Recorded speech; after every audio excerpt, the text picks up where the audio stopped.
They sold the most famous landmark in France, not once but twice.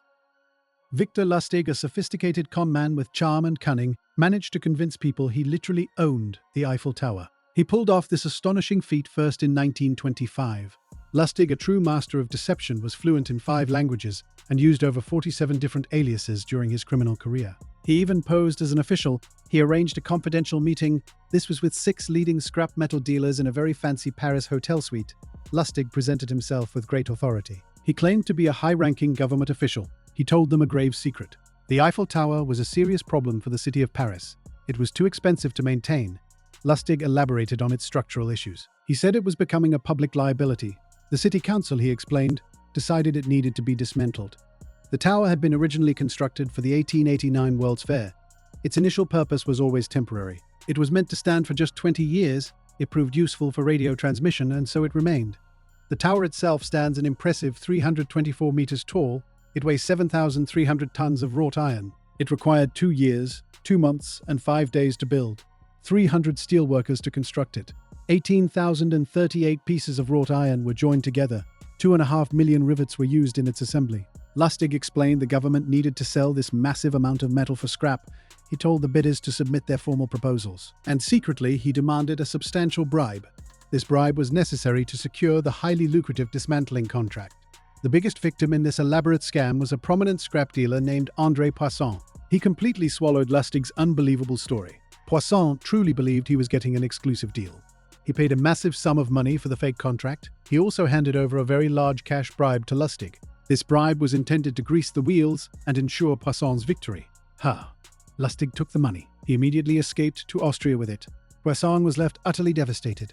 He felt an immense sense of foolishness for falling for such an outrageous trick. He was so deeply embarrassed. He never reported the crime to the police authorities.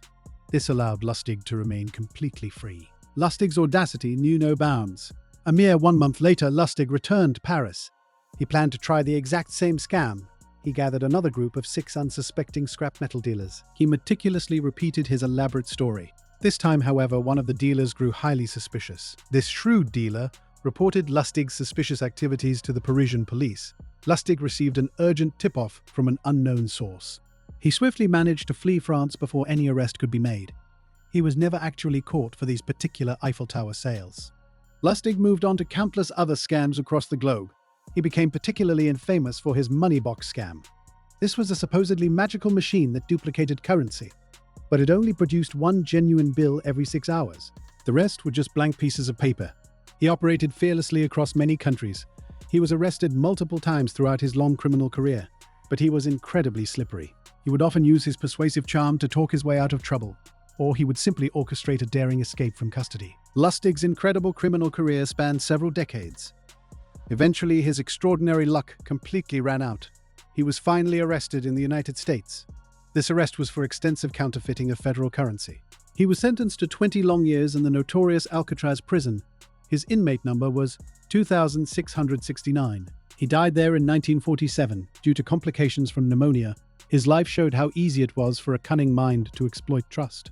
Especially in the financially challenging post-World War I era, people were often desperate looking for quick wealth. The government bureaucracy itself was frequently confusing.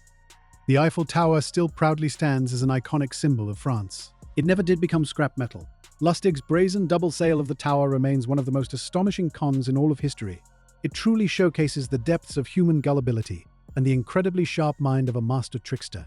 The Eiffel Tower continues to attract millions of visitors every single year. Its magnificent iron structure has stood for well over 130 years. It gets repainted every 7 years. This requires 60 tons of paint each time. Lustig's enduring legacy is the incredible tale of his legendary deception. It serves as a powerful reminder to always exercise extreme caution. His infamous life ended within prison walls, but his unbelievable story lives on in legend. Its structure contains 3 levels open to the public. 1,665 steps lead to its summit. 2 restaurants serve guests within its heights. It was designed by Gustave Eiffel's company.